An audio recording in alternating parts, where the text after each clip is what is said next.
Nerds 4, éclosion. Akayo. Je me lève, et je renifle. Et je manque m'étouffer avec mon sang.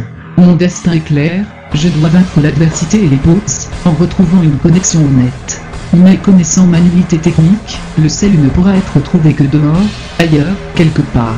À moitié assommé mais lucide, je saisis la table basse fermement par un pied, dans ma main droite, je me lève, et je marche droit à la porte. Je tire sur la poignée résiste. Je tourne la poignée en tous sens, la poignée semble fermée par un mécanisme électronique. Curieux, que je ne me souvienne pas de la nature du mécanisme. Comment se fait-ce? Allez donc, rien à foutre. D'ailleurs une autre loupiote se met à clignoter, au rouge. Des loupiotes partout, décidément. Calme et digne, je me mets à hurler d'une voix stridente, je t'encule salope parasée, et je frappe la poignée de toutes mes forces. Au 7e coup, elle s'ouvre.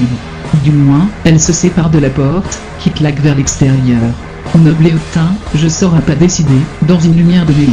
Le couloir est en métal brossé, gris et luisant. Je n'avais pas souvenir de cela, mais à vrai dire, je m'en conchis l'angle du petit doigt de pied, de savoir en quoi sont faits les couloirs. Je tourne au hasard, à droite, et je vais à la première porte. Autre loupiote, verte, pétasse, puis rouge, dite fraude dans ta face, puis morte, défoncée par les coups de table basse. La porte explose. Bien. J'entre paisiblement dans la pièce. Assis à ce qui serait mon bureau, s'il était 12 mètres plus à droite, je vois un spécimen humain de sexe masculin, me semble-t-il. Mais à cheveux longs, liés par un bandeau multicolore. Un putain d'hippie. Ah bravo.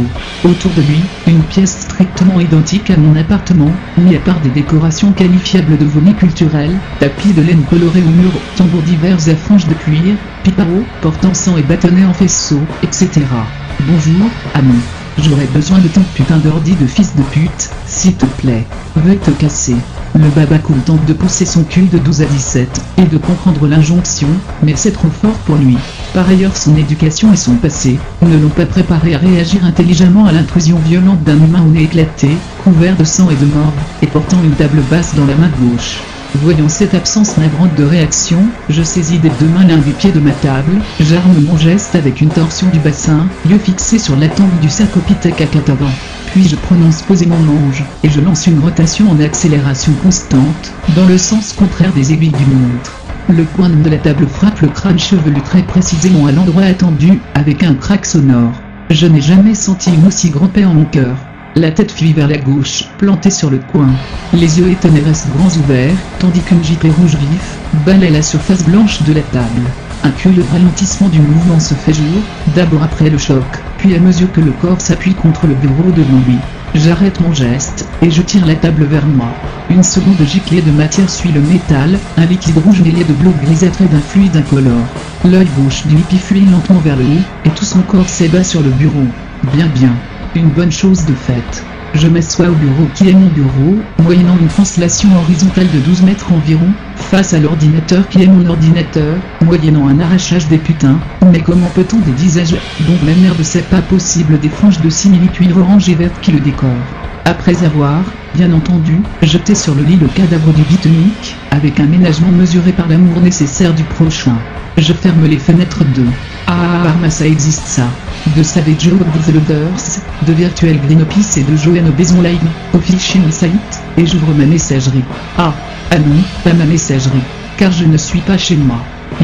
Comme c'est cocasse. Je me lève, et refais le chemin en sens inverse, mon son accompagné dignement d'une calme bordée de jurons. Je prends sur papier mon lot de messagerie, automatisé depuis si longtemps, dans ma machine que je l'ai complètement oublié, puis les adresses de Preacher, de Big Chief, et je reviens.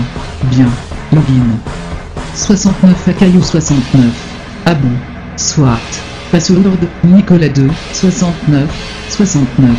Étonnant. Bref. J'entre dans ma messagerie, un message de Preacher. Il répond à mon message en latin, que je lui ai adressé tout à l'heure de chez moi, sanglot. 2. Preacher_bullshit@elfaceoft.com. Pour akayo@deltavi.com. Sujet. ABS Corpus. Ave crétiné. Latinum nihil en travaux. Felix Samento Google Utlamsos Langus Traductare. Teideu lumen exest. Bot latinum pedelos gigare. Externo itere, voluntis mem est. Amorinitas caput sunt. Sed in rectum mem profundis adeo. Itaque agoraphorum sum discurrem. Chocotis abem. Grosso trouillardo sum. Qui coule le C84 me contacto. Les tutti ricchi mouse questo, quid tu branlos condomini mythique, sed malux supreromité en contrare arrivo, ike sapelo yukezak, cunilinguis, preacher. Kikulul, 84. Oui mais il habite où, Kikulul 84. Je veux bien passer le trouver, mais où? Bon.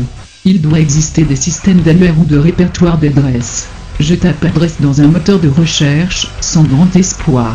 Je n'ai qu'un pseudonyme. Et pourtant, un seul résultat, un site du gouvernement, l'aile carré. J'entre. 2 champs de recherche seulement, log, et pays. Ni nom, ni prénom, ni ville.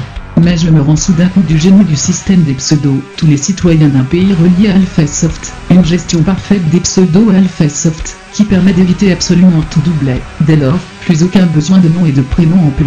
Kikulul, 84 et Kikulul 84, et personne d'autre. Bravo Alphasoft. J'entre donc les informations demandées. Le résultat, 0.0012 secondes de calcul, est unique, bien sûr. Paris, 13e arrondissement, bloc C17, taux Parthénon, étage 9, appartement 98. Je note, à l'ancienne, sur un bout de papier déchiré. Un instant de réflexion. Mais où j'habite, moi? Bien. À Caillou, France. Hop. Paris, 13e arrondissement, bloc C17, taux Parthénon, étage 14, appartement 145. Amusant. Comme c'est amusant. Je ressens une intense joie inexplicable, à savoir que pendant toutes ces années, j'ai vécu 5 étages plus haut que Kikulul 84, dans le même immeuble, sans le savoir. Pour célébrer ce beau hasard, je saisis la tête fracassée de l'épi, je l'embrasse sur le front avec passion, puis je lui écrase le nez hâtivement, sourire aux lèvres, à grands coups de genoux, avant de jeter le corps à terre, et de le bourrer de coups de pied. Putain, mais putain, quelle vie de merde, mais bordel c'est pas possible, merde. Avant de partir, puisque cette rencontre est la première dont je me souvienne, à bien y réfléchir, avec l'un de mes semblables, je m'arrête et goûte cet instant délectable. J'en profite également pour retourner l'appartement allègrement, ouvrir les placards, emporter quelques victuailles macrobiotiques végétaliennes antioxydantes sans colorant et compagnie, vider l'armoire à pharmacie, bourrée de produits étranges et de boîtes de pilules, et de comprimés et de solutions buvables, et de tout ce qui est nécessaire pour faire un bon junkie sain et légal bien comme il faut, et me branler un brin sur un charmant poster de jeune indienne nue, à la tête du lit du hippie. Puis je ressors. Première porte à droite, escalier de service, parfait. 5 étages à descendre au pas de course. Une pause en bas, épuisé. J'ouvre la porte de l'escalier, je cherche l'appartement numéro 98. Devant la porte, prise de conscience cruelle, j'ai oublié la table basse. Je reste interloqué devant la loupiette verte. Que faire? Comment fonctionne cette chose? Diable. Preacher.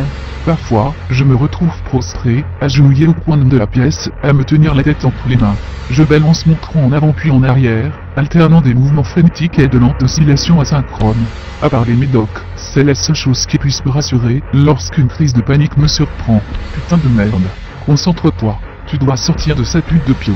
Tu dois vaincre cette salope de peur irrationnelle qui te paralyse. Les balancements doivent me remémorer de vieux souvenirs de ma petite enfance, des souvenirs inénarrables, sécurisants, de l'ordre du sensible pur.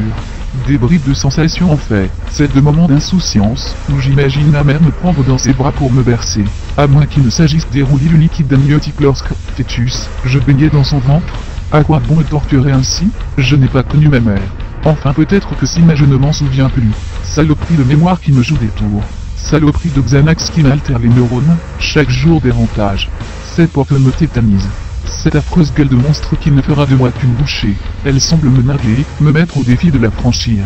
Mais c'est au-dessus de mes forces. Un petit effort. J'ai déjà organisé la rencontre des autres branques, ce n'est pas un petit passage de rien du tout qui va venir s'interposer entre l'extérieur et la con, et le grand et valeureux Preacher, sauveur attitré de l'humanité.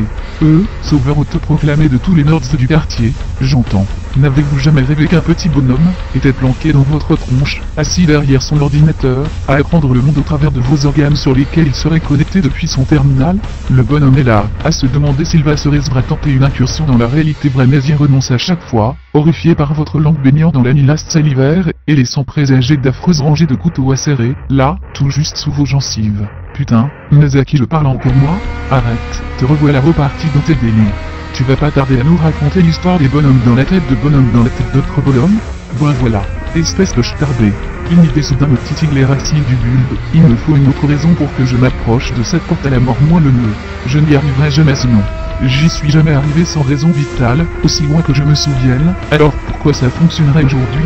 En fait même, pour être honnête, les seules fois où je m'approche un tant soit peu de cette fichue porte, sont celles où ma livreur vient m'apporter un bidule que j'ai commandé au préalable sur le net. Mais oui, c'est ça. Je vais commander une pizza. Non. À quoi donc? Quand le pizza boy aura quitté le palier, j'entrouvrirai alors la porte comme d'habitude.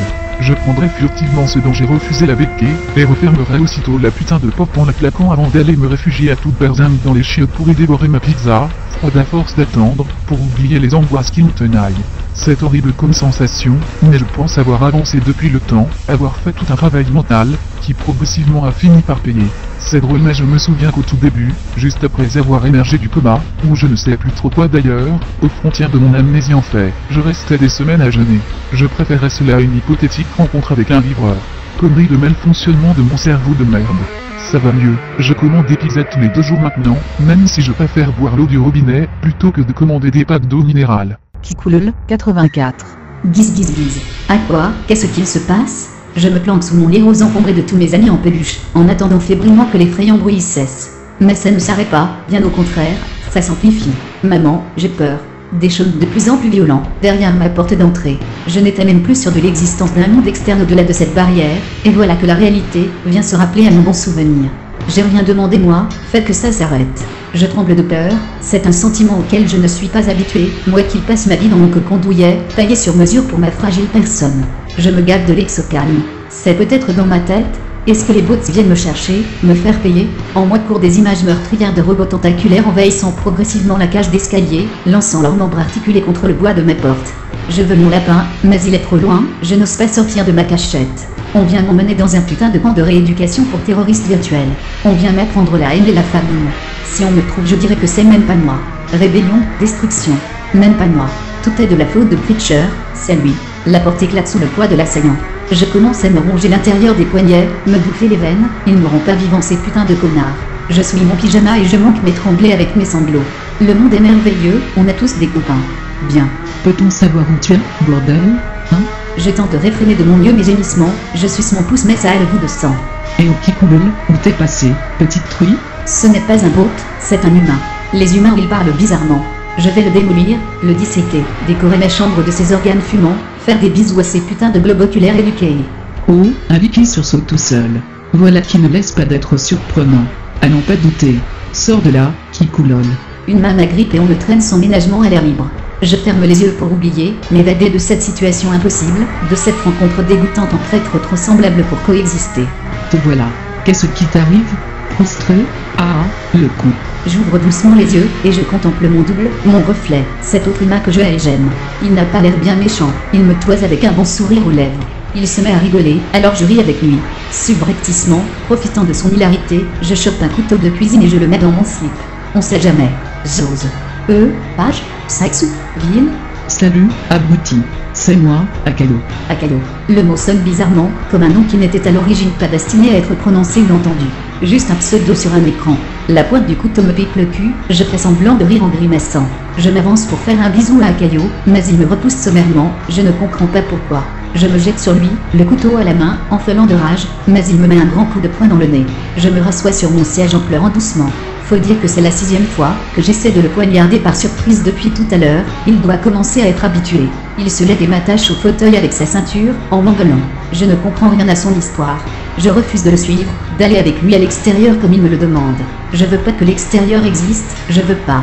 Il faudrait que j'appelle à l'aide, qu'on me délivre de ce fou dangereux, mais en sa présence, je ne peux rien faire. Tiens, regarde. Il s'avance vers mon écran et saisit délicatement la souris. Il ouvre ma boîte mail, me montre la liste des messages d'un geste du menton. Observe bien. C'est ta vie. Les messages de tes invertébrés de potes, de tes mini-putes de 12 ans qui se font passer pour des bombasses. Toute ta vie, tout ce qui monopolise tes pensées de larves sous-développées. Tout ce qui te constitue depuis tant d'années. Le curseur remonte lentement vers le bouton actualiser et clique. Une large page blanche s'affiche. Erreur. Vous avez été déconnecté d'Internet pour votre propre sécurité. Votre abonnement est désormais résilié, et il vous est impossible de le renouveler avant un an.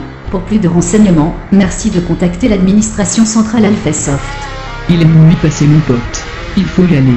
J'ai emporté ma provision de Lexocalm, mon lapin en peluche, et toutes mes fourchettes, fourches, pics, couteau de cuisine, couteau à pain, cuillère, hachoir à viande. Je n'ai rien trouvé d'autre à prendre.